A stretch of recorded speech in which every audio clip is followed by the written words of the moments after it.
Kira-kira pada waktu itu Raja Herodes mulai bertindak dengan keras terhadap beberapa orang dari jemaat. Ia menyuruh membunuh Yakobus, saudara Yohanes, dengan pedang. Ketika ia melihat bahwa hal itu menyenangkan hati orang Yahudi, ia melanjutkan perbuatan itu dan menyuruh Dak beragi. Setelah Petrus ditangkap, Herodes menyuruh memenjarakan di bawah penjara 4 regu masing-masing, terdiri penjagaan 4 regu masing-masing terdiri dari 4 prajurit. Maksudnya ialah supaya sehabis Paskah ia menghadapkannya ke depan orang banyak.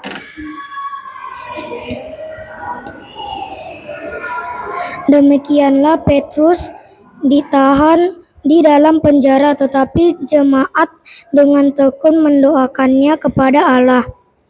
Pada malam sebelum Herodes hendak menghadapkannya kepada orang banyak, Petrus tidur di antara 2 orang prajurit, terbelenggu dengan 2 rantai. Selain itu, prajurit pengawal sedang berkawal di muka pintu.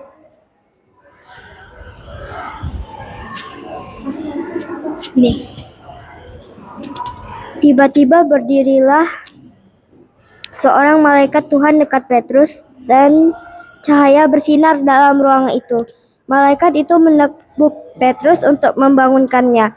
Katanya, "Bangunlah segera." Maka gugurlah rantai itu dari tangan Petrus. Lalu kata malaikat itu kepadanya, "Ikatlah pinggangmu dan kenakanlah sepatumu." Ia pun berbuat demikian. Lalu malaikat itu berkata kepadanya, "Kenakanlah jubahmu dan ikutlah aku."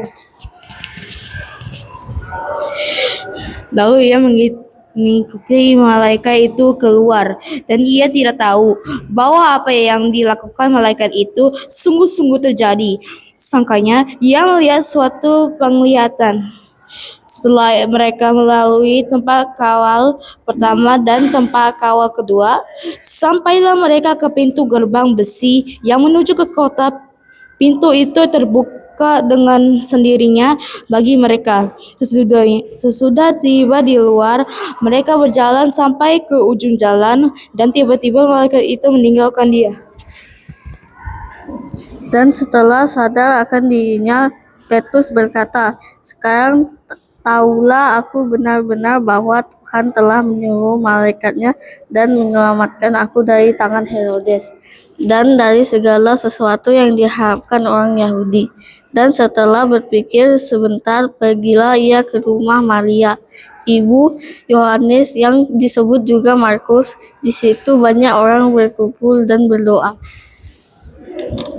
Ia terus mengenal suara Petrus, tetapi karena girangnya ia segera masuk ke dalam untuk memberitahukan bahwa Petrus ada di depan pintu gerbang.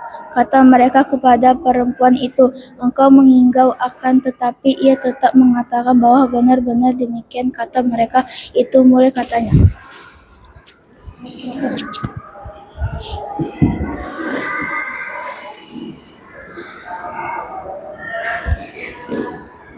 Kata mereka kepada perempuan itu, "Engkau mengigau akan," tetapi ia tetap mengatakan bahwa benar-benar demikian. Kata mereka, "Itu malaikatnya." Tetapi Petrus terus-menerus mengetuk, dan ketika mereka membuka pintu dan melihat dia, mereka tercengang-cengang. Sama-sama 17, 18, 19, 1, 2, 3. Tetapi Petrus memberi isyarat dengan tangannya supaya mereka diam. Lalu ia menceritakan bagaimana Tuhan menuntunnya keluar dari penjara. Katanya, "Beritahukanlah hal ini kepada Yakobus dan saudara-saudara kita." Lalu ia keluar dan pergi ke tempat lain.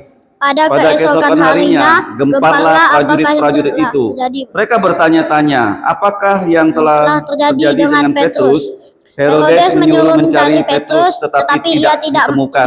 Lalu Herodes menyuruh memeriksa pengawal-pengawal itu dan membunuh mereka. Kemudian ia berangkat dari Yudea ke Kaisaria dan tinggal di situ. Mari kita berdoa sebelum kita mendengarkan pelajaran tentang firman Tuhan. Bapa di surga, kami mengucap syukur bisa membaca firman-Mu. Tolonglah kami untuk mengerti dan sungguh-sungguh menjadi murid Yesus yang baik. Berikan kami hikmat, berikan kami kekuatan untuk melaksanakan dan menjadi saksi untuk firman-Mu. Dengarkan doa kami, ampuni dosa kami, dalam nama Tuhan Yesus kami berdoa dan berterima kasih. Amin. Nah, kisah para rasul itu adalah kisah bagaimana para rasul Yesus Kristus memberitakan Injil ke seluruh dunia. Kalau ada orang percaya, mereka akan dibaptis. Setelah dibaptis dalam nama Bapa dan Putra dan Roh Kudus, mereka akan diajar firman Tuhan. Diajar apa? Firman Tuhan. Nah, yang tadi kalian baca itu kamu lihat, ada murid Yesus yang bernama Yakobus. Siapa namanya? Yakobus. Yakobus itu ditangkap oleh Raja Herodes. Sebenarnya Raja Herodes ini namanya adalah Agripa, bukan Herodes saja. Karena Raja Herodes, masih ingat gak siapa dia? Waktu Yesus lahir, Herodes Agung, Herodes yang pertama ingin membunuh bayi Yesus. Ini sudah cucunya, siapa? Sudah cucunya. Cucunya Herodes yang kamu baca waktu Yesus lahir. Dia menjadi raja di Israel.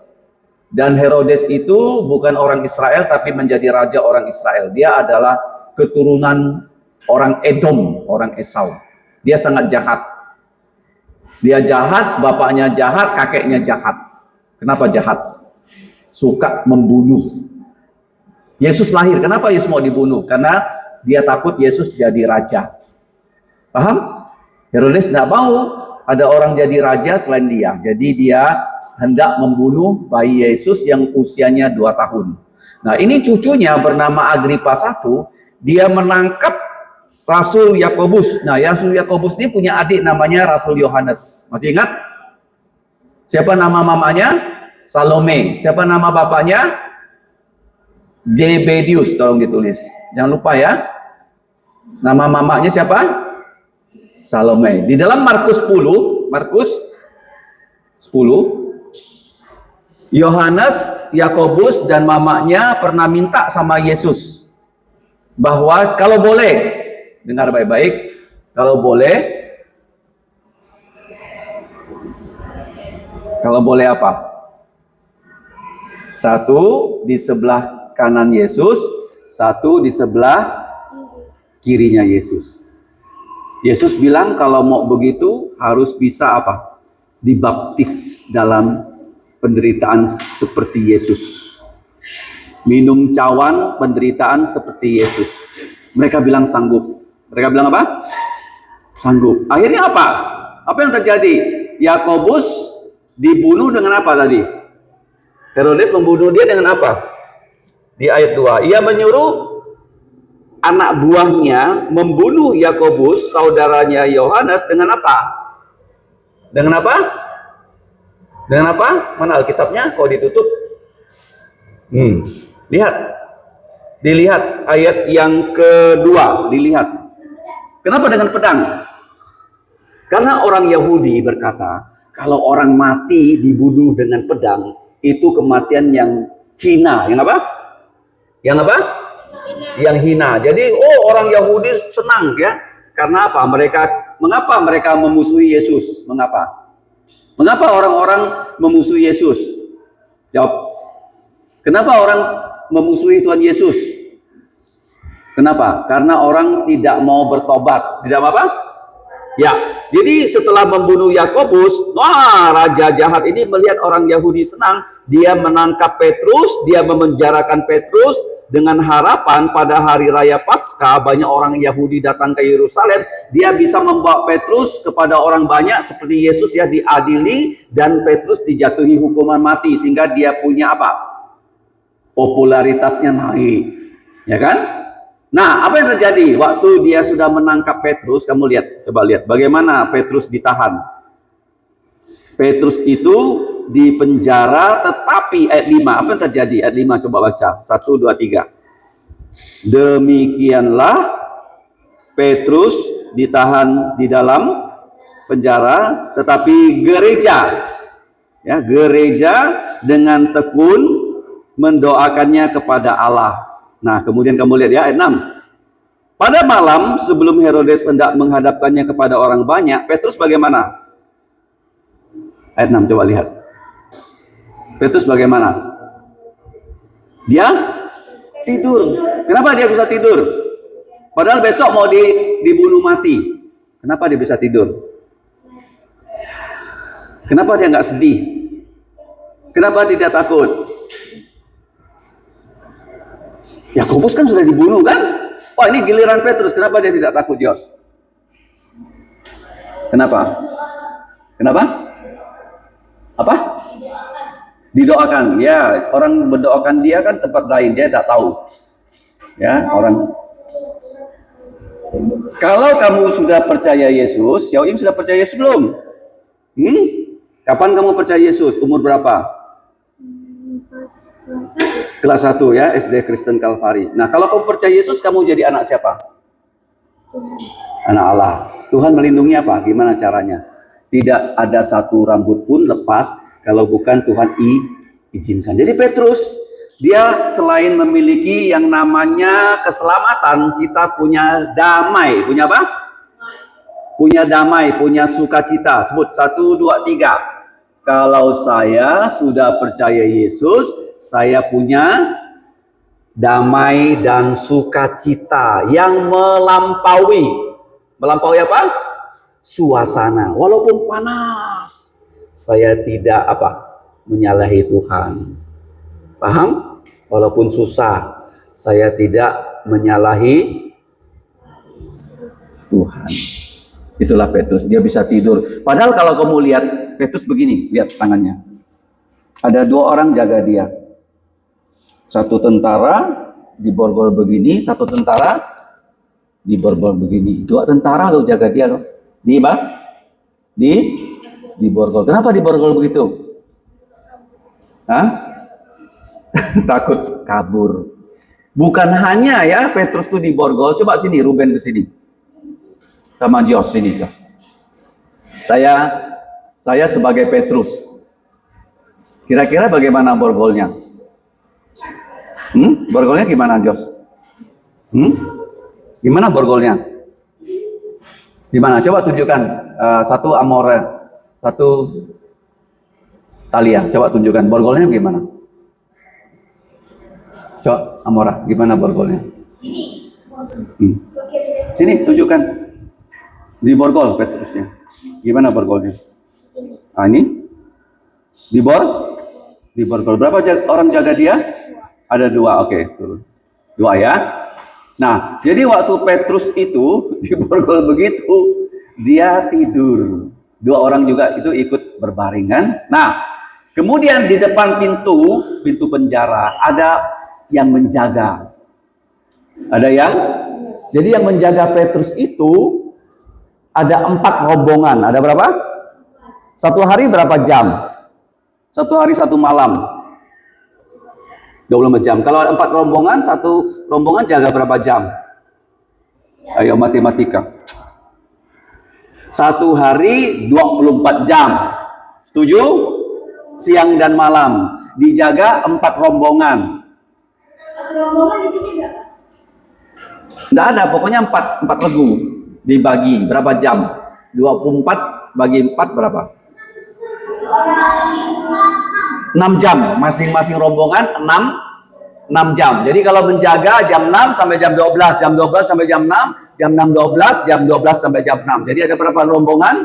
4. Nah, waktu Petrus tidur, apa yang terjadi? Ayat 7. Coba, cepat. Tiba-tiba berdirilah satu malaikat Tuhan. Tolong diganti Alkitabnya, bukan seorang. Malaikat bukan orang, salah. Malaikat orang bukan. Satu, cukup dengan satu. Ya, satu malaikat. Satu malaikat Tuhan dekat Petrus dan cahaya bersinar dalam ruangan itu. Malaikat itu menepuk Petrus dan membangunkannya, katanya, bangunlah segera. Sekarang begini, kalau kamu lihat cerita kan, ada tentara mau menyelamatkan orang. Apakah dia datang dengan terang-terangan atau sembunyi-sembunyi untuk menyelamatkan orang? Hah? Ini bilang terang-terangan, ini bilang yang benar yang mana? Membebaskan orang loh, terang-terangan. Kalau terang-terangan udah dipindahkan orangnya.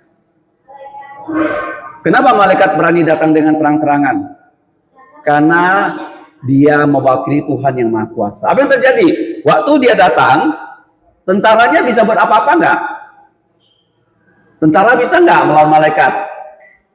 Tidak bisa. Nah, dia membangunkan Petrus, dia berkata pada Petrus, coba kamu lihat ya, ayat 7, coba baca, bagian terakhir, apa yang terjadi? Maka, gugurlah, ayo, ayat yang ke-7, bagian terakhir, maka, maksudnya apa itu?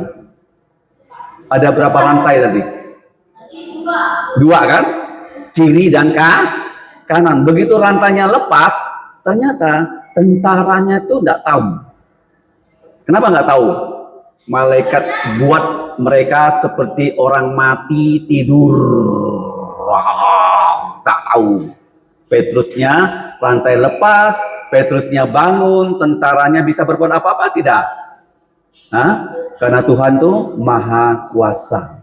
Nah, terus apa yang terjadi? Ayat 8. Sama-sama. Harus dibaca ya firman Tuhan ya. Firman Tuhan harus dibaca supaya hidupnya diberkati.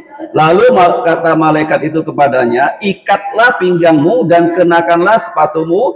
Ia pun berbuat demikian. Lalu malaikat itu berkata kepadanya, kenakanlah jubahmu dan ikutlah aku. Terus ayat 9. Lalu ia mengikuti malaikat itu keluar dan ia tidak tahu apa yang dilakukan malaikat itu. Sungguh-sungguh terjadi, sangkanya. Coba baca ayat 9. Sangkanya.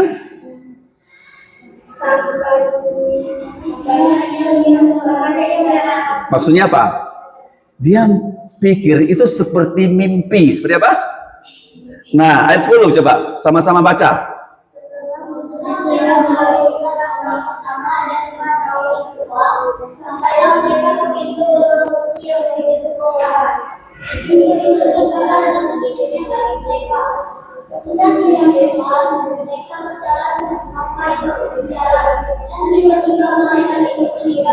Iya, bagus. Jadi ada berapa pintu penjara yang terbuka? Ada berapa? 1, 2. Lihat baik-baik. Setelah mereka melewati kawal pertama, terus kawal kedua, terus pintu gerbang besi. Jadi ada berapa pintu? Kawal pertama, kawal kedua, 3 pintu. Apa yang terjadi dengan pintu? Coba baca. Terbuka sendiri. Terbuka? Di rumah kamu ada remote kah? Pintu remote. Kalian pernah lihat pintu remote? Nggak pernah. Pintu remote, saya tekan remote-nya, terus pintunya buka. Nggak pernah. Tidak ada yang pernah lihat pintu remote. Oke, jadi kalau di rumah orang kaya, dia punya pagar, ya kan? Kalau dia mau keluar, tik, pintunya buka. Mobilnya keluar, tik, pintunya tutup. Tahu ya? Kalian tahu ya? Ruben tahu? Ini zamannya Yesus sudah ada pintu remote. Siapa yang bikin dia buka tutup? Kok bisa? Kok malaikat bisa? Apa tugas malaikat? Tulis ya. Jangan main. Talia, kok Talia? Xiaoying dengan Nesia. Oke, tulis. Apa tugas malaikat? Siapa yang masih apa tugas malaikat? Membantu Tuhan. Tuhan perlu dibantu. Ya, oke. Satu, tugas malaikat. Satu ya. Melakukan semua perintah Tuhan. Bagus. Yang kedua, tugas malaikat memuji Tuhan. Tulis ya. Apa pujian malaikat? Suci, suci, suci. Bapa suci, Putra suci, Roh suci. Suci, suci, suci. Apa tugas malaikat yang ketiga? Menjaga Taman Eden. Supaya orang tidak masuk mengambil buah pengetahuan baik dan jahat. Menjaga apa? Taman Eden. Tolong ditulis. Kalau nggak ditulis, lupa. Menjaga Taman Eden. Yang keempat, apa tugas malaikat? Menolong ya orang percaya seperti Petrus ya, ditolong. Ingat Daniel ya, di lubang singa tidak makan Daniel karena mulut singa ditutup malaikat. Malaikat menolong orang percaya. Setelah itu apa? Tugas malaikat yang kelima. Menghukum orang tidak percaya Yesus. Menghukum yang tidak percaya. Ya, orang yang percaya Yesus tidak pernah dihukum lagi. Kenapa? Karena dosa kita sudah dihukum di salibnya Yesus. Paham ya? Orang percaya hanya akan dinilai hidupnya bagus enggak. Untuk dapat dosa sudah dihapus dengan darah Yesus. Dosa sudah apa? Dihapus dengan, enggak akan lagi ditanya tentang dosa. Kalau kita ketemu Yesus, semua dosa sudah di apa? Dengan apa? Ya, dengan darah. Talia sudah percaya Yesus? Kelas berapa? TK Kristen Kalvari. TKA, TKB, TKA, puji Tuhan. Kalau ketemu Yesus akan ditanya enggak dosanya? Enggak, kenapa? Semua dosa sudah dihapus. Apa yang ditanya? Kamu hidup melayani Tuhan tidak? Datang CMC enggak? Enggak Yesus, aku bola Yesus. Tuhan Yesus bilang, bola sama CMC mana penting? Bola Yesus. Nah, itu kenapa? Kena marah. Kenapa? Betul? Mana penting, Jos? Belajar firman atau bola? Nah, nggak nampak ya? Oke. Dosa tidak akan dihakimi lagi, tapi apa? Kesaksian kita. Terus ditanya, Jos, kamu belajar nggak kalau ulangan? Enggak, Tuhan Yesus, saya main HP. Kena marah. Ya, jangan ya. Oke. Jadi tugas malaikat menolong orang percaya. Termasuk Petrus, waktu ditolong, kamu lihat ya, pintu pertama dibuka otomatis, ada remote kontrolnya. Pintu kedua dibuka, pintu ketiga, kemudian setelah itu ayat 11 coba. Setelah sampai di luar, baca ayat 10, malaikat itu langsung pergi, tidak lagi bersama Petrus. Kenapa? Malaikat itu ya, dia tidak banyak cincong, tidak banyak apa? Apa tuh cincong? Tidak banyak omong kosong. Begitu tugas selesai langsung dia pergi. Kamu juga harus begitu ya. Begitu selesai, kerjakan yang lain. Begitu selesai, kerjakan yang lain. Nah, ayat yang ke-12, baca sama-sama. 11 ya. Dan setelah sadar akan dirinya, Petrus berkata, sekarang tahulah aku benar-benar bahwa Tuhan telah menyuruh malaikatnya menolong, menyelamatkan aku dari tangan Herodes dan dari segala sesuatu yang diharapkan orang Yahudi. Ayat 12, baca sama-sama. Dan setelah berpikir sebentar, pergilah ia ke rumah Maria, ibu Yohanes yang disebut siapa? Markus. Markus nama lainnya apa? Apa nama lain dari Markus? Kenapa ada dua nama? Yohanes itu nama Yahudinya, Markus itu nama Romawinya. Paham? Nama Chinese kamu apa, Eugene? Tahu nggak? Nggak tahu. Josh, nama Chinese-nya apa? Nggak tahu. Talia? Xiaoying hanya punya nama Chinese, tidak punya nama yang lain ya? Apa? Ya, oke. Tanya ya. Nanti tanya ya, nama Chinese kamu apa ya, Josh ya? Oke. Jadi kenapa namanya ada dua? Yohanes nama Yahudi, Markus nama Romawi. Jadi pergi ke rumah itu. Kenapa ke rumah itu? Karena rumah itu menjadi tempat orang berdoa. Zaman dulu tidak ada gereja besar seperti sekarang. Zaman dulu gereja-gereja ada di rumah-rumah. Ada di mana? Iya. Jadi waktu dia berpikir harus ke situ, nanti kalau kamu lihat ya, Markus nanti ya akan menjadi muridnya Petrus. Ada berapa murid? Tuhan Yesus punya murid namanya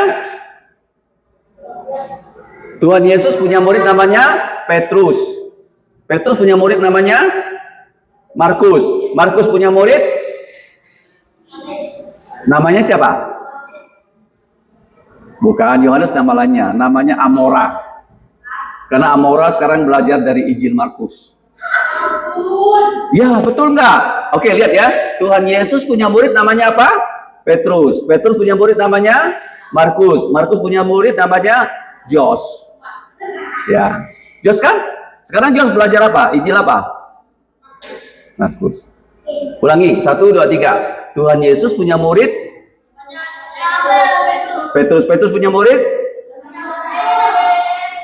Markus punya murid namanya Talia. Paham ya? Injil harus selalu punya apa? Banyak generasi. Banyak apa? Nanti kamu harus punya murid juga. Harus punya apa? Harus punya apa? Kamu sekarang belajar, ajarkan kepada anak yang lebih kecil. Langsung Petrus, lihat ya, masuk ke rumah Markus. 13, apa yang terjadi? Dia apa? Ketuk pintu. Siapa yang buka pintu? Rode itu apa kerjanya? Baca di Alkitab ayat 13. Apa kerja Rode? Baca. Apa kerja Rode ayat 13? Apa tuh hamba? Pembantu. Ya. Pembantu itu kerjanya harus apa? Harus cepat. Apa? Dia pergi membuka. Apa yang terjadi ayat 14? Dia kenal suara Petrus, tetapi kenapa tidak membuka pintu?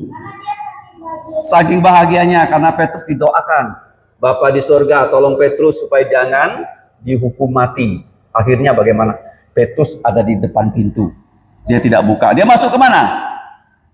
Masuk ke dalam, kasih tahu orang Petrus ada di depan pintu gerbang. Mereka bilang apa sama dia? Ayat 15. Apa itu mengigau? Apa mengigau?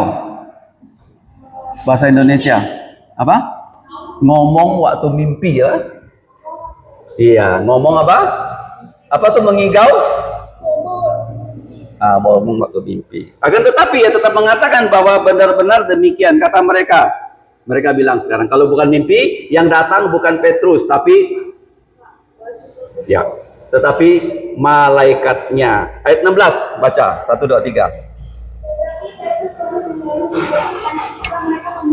Dan melihat dia malaikat tercengang-cengang. Ya. Kemudian ayat yang ke-18. Ayat 17. Pada keesokan harinya gemparlah prajurit-prajurit itu. Sorry, ayat 17. Ayat 17. Tetapi Petrus Kita ulangi 17. 1, 2, 3. Tetapi Petrus memberi isyarat dengan tangannya supaya mereka diam.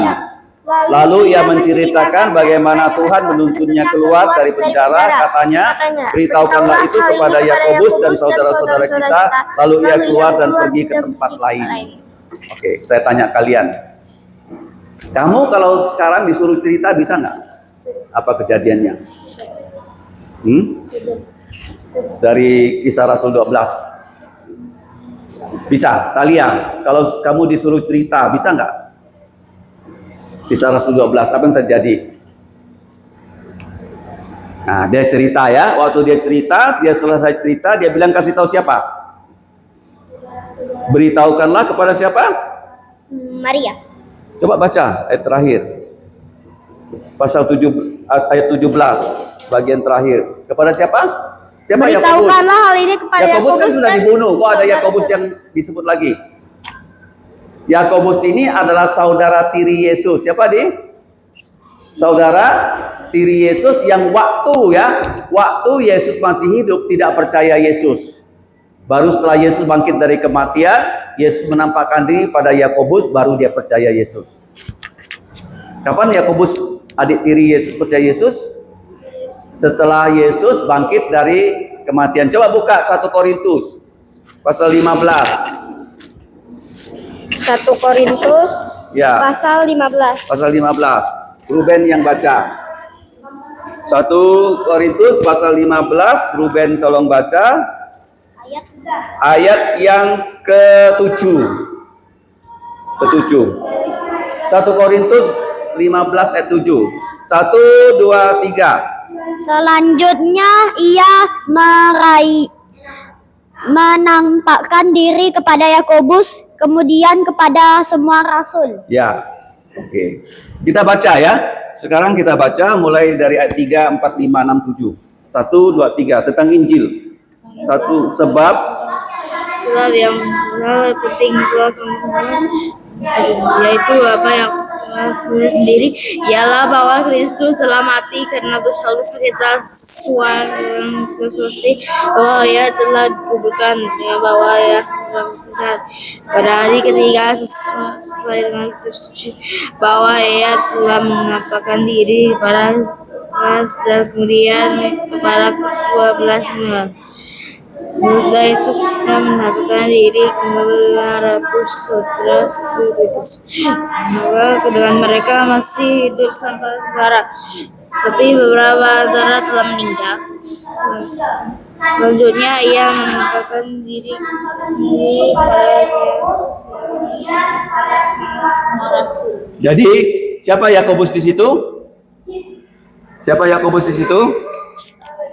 Adik tiri dari 1 Korintus pasal 15 ayat 7.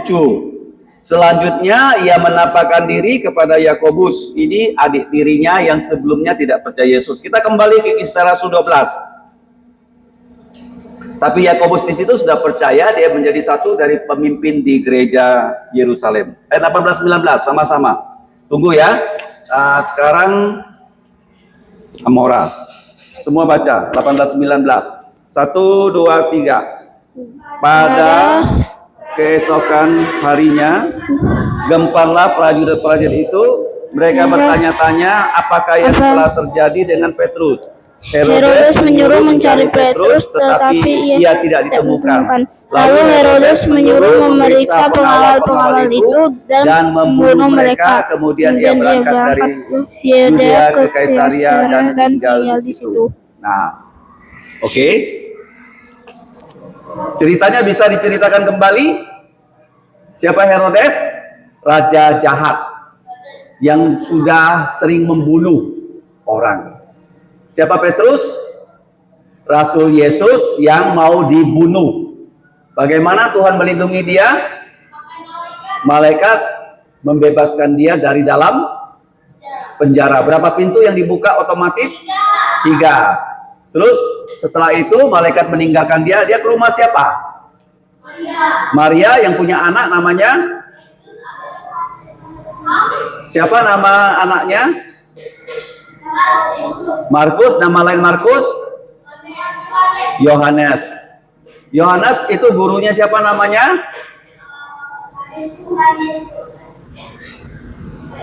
Tuhan Yesus punya murid, Petrus punya murid, Markus Yohanes Markus punya murid, namanya Amora, Eugene, Marta, Nesia, Talia, Ruben. Injil berapa buku? Apa saja? Injil berapa poin? Apa saja? Yesus mati untuk dosa kita. Yesus dikubur. Yesus menampakkan diri. Injil ada berapa perintah? Pergilah, kabarkan Injil, baptislah dan ajarlah. Injil ada berapa generasi? Yaitu Yesus, Petrus, Markus, dan murid-murid Markus. Siapa murid-murid Markus? Amora, Ruben, Nesia. Ya, murid siapa? Markus. Oke, kita doa.